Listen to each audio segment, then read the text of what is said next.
But you go to 2008, at that point there were probably several tens of thousands of people using the videos every month. At that point, I still didn't think this was what I was going to do for my life. I actually liked my career, kind of being an investment manager, analyst, whatever you want to call it. But I did set it up as a not-for-profit at that point, thinking, oh, well, maybe I could get some donors and maybe we can get enough funding to hire a small team to start working on this in a more substantive way, maybe working on the software part of it. But then by 2009, at this point, now we had on the order of about 100,000 people who were using the site every month. And I frankly had trouble focusing on anything else. This is what I was excited about. This is what, every cycle I was like, what's the next video I could do? How could I make this better? How could I cater to, these requests that I'm getting from users?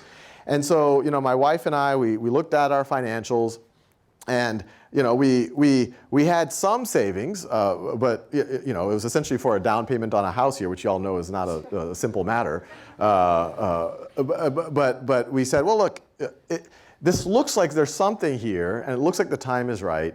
Let's give it a year, essentially live off of savings, and see if we can get this not-for-profit off the ground. And I think all entrepreneurial beginnings, whether they're not-for-profit or for-profit, they do start with a little bit of this wildly optimistic, maybe even delusion, because you do get data points. A lot of people say, oh, this is great stuff you're doing. Oh, you should talk to us. We might be interested in funding it. And so that gets you really excited. But then you start the meetings, and you have all these great meetings, but then you start to see a pattern that, wow, a lot of people like this, but it's not quite what they invest in. It's not quite what they fund. This is a different thing than they do. And that kept happening for the next several months. And as you go into the spring of 2010, I started to get worried. We were digging, my son had just been born. We were digging into we had to move into a house because, with higher rent. We were digging into our savings, about $5,000 a month. And I was getting $5, $10 donations on PayPal. It was amounting to about $500 a month. And if it was any of you, thank you. But you can imagine it was a fairly stressful thing. And I was starting to wonder, could I even go back to my old job? What will they think? And all of that. But I did, even in moments of weakness, start updating my resume. And but then all of a sudden a $10,000 donation came in. So I immediately said, what's going on here? And I see her name is Ann Doerr, based in Palo Alto. I immediately email her, and I said, well, thank you so much for this incredibly generous donation. If we were a physical school, you would now have a building named after you. And Ann immediately emailed back. She's like, well, I'm local, and I've started using your site with my daughter. I also use it myself to understand, I had all these videos on the financial crisis and economics and whatnot. I'd love to learn more about what you're up to. And so I think it was like 3 days later where we meet in downtown on University Avenue at an Indian buffet restaurant. And Ann asks me, so what's your goal here? And I say, well, look, when you fill out the paperwork with the IRS to become a not-for-profit, there's a line that's mission, colon, and I guess a line or a line and a half. And I filled out a free world-class education for anyone, anywhere. And Ann says, well, that's ambitious. How do you see yourself doing that? And I told her, this is a mission. It's not like I don't plan to just check it off tomorrow and then move on to healthcare or something. But I think we can make a lot of progress. I showed her screenshots of the software. I said, in my mind, it's not just about videos. We obviously could do a lot of videos. We could translate the videos. But it's more than that. We have to create interactive experiences, ways for students to get feedback, ways for students to connect with each other, ways for students to work on projects. Kind of, I only dreamt about the computer science stuff at that time. Ways for them to tutor each other. And Ann says, well, somewhat surprisingly, you've made a lot of progress here. I only have one question. How are you supporting yourself? And in as proud of a way as possible, I said, I'm not. and Ann kind of processed that, and we part ways. And 10 minutes later, I'm coming into my driveway in Mountain View, and I get a text message from Ann. And it says, you really need to be supporting yourself. I've just wired you $100,000. So that was a good day.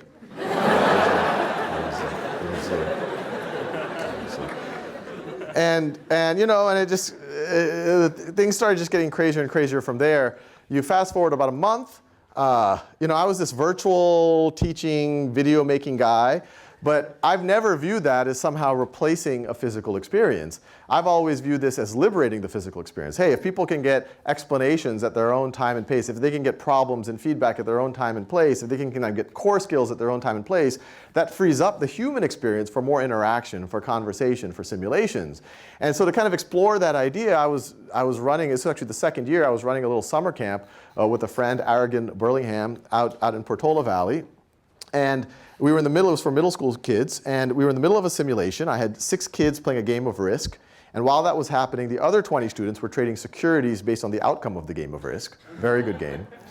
And one student invented naked shorting on his own. It's not naked, shorting without owning the security. You're selling it without actually borrowing it. But anyway, it was fascinating. That was a 12-year-old. I told him we could get him an internship.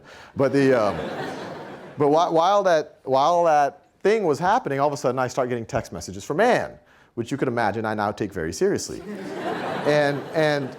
And they read along the lines, and they were hard to read. There were like 6 or 7 in a row, and I couldn't tell which came before which. They read along the lines of, I'm at the Aspen Ideas Festival, in the main pavilion at the Aspen Ideas Festival, Walter Isaacson on stage with Bill Gates. Bill Gates, last 5 minutes talking about Khan Academy.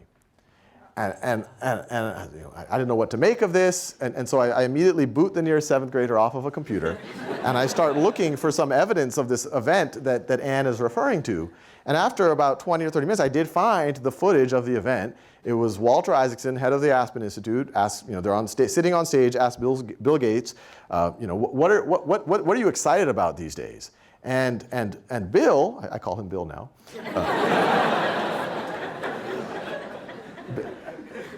Bill just starts, says, there's this new site called Khan Academy. I use it with my kids. I use it myself. And he goes on and on and on and on. And it was clear he'd spent a lot of time on the site. And you could imagine what I was feeling. It was surreal. I was excited. But then I started actually getting nervous. Those videos were for Nadia, not Bill Gates.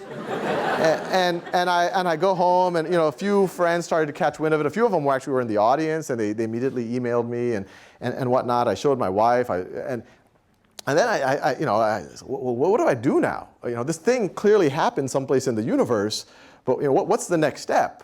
Do I call him? I'm assuming he's not listed. And they frankly left me in that limbo for the next 2 weeks. 2 weeks later, I'm in our walk-in closet about to record a video, and all of a sudden the cell phone rings. It's from Seattle. I answer it. Hello. Hi, this is Larry Cohen. I'm Bill Gates' chief of staff. You might have heard that Bill's a fan. Yeah, I heard that. If you're free in the next few weeks, we'd love to fly you up to Seattle and learn more about what you're doing and see if there's ways that we could work together or possibly support you. And I was looking at my calendar for the month, completely blank. So I said, yeah, maybe on Wednesday I got to cut my nails and do some laundry, but I think I could meet with Bill Gates. And so we met, and the meeting, Frank, was very similar to that meeting with Anne. What do I hope to do? I kind of painted the vision of, I had all these slides that I had, and what this could be, how much more than just videos. And they kind of processed that. Right around the same time, folks from Google reached out, asked the same types of questions, told them the same thing. And all of these things just, it went really from famine to feast within a matter of months, where all of these people all of a sudden say, we think this is a real thing that's worth supporting. And so in October of 2010, Gates Foundation and Google gave the first initial funding, and since then there's been many other great supporters, to kind of build the real vision of a free world-class education for anyone, anywhere.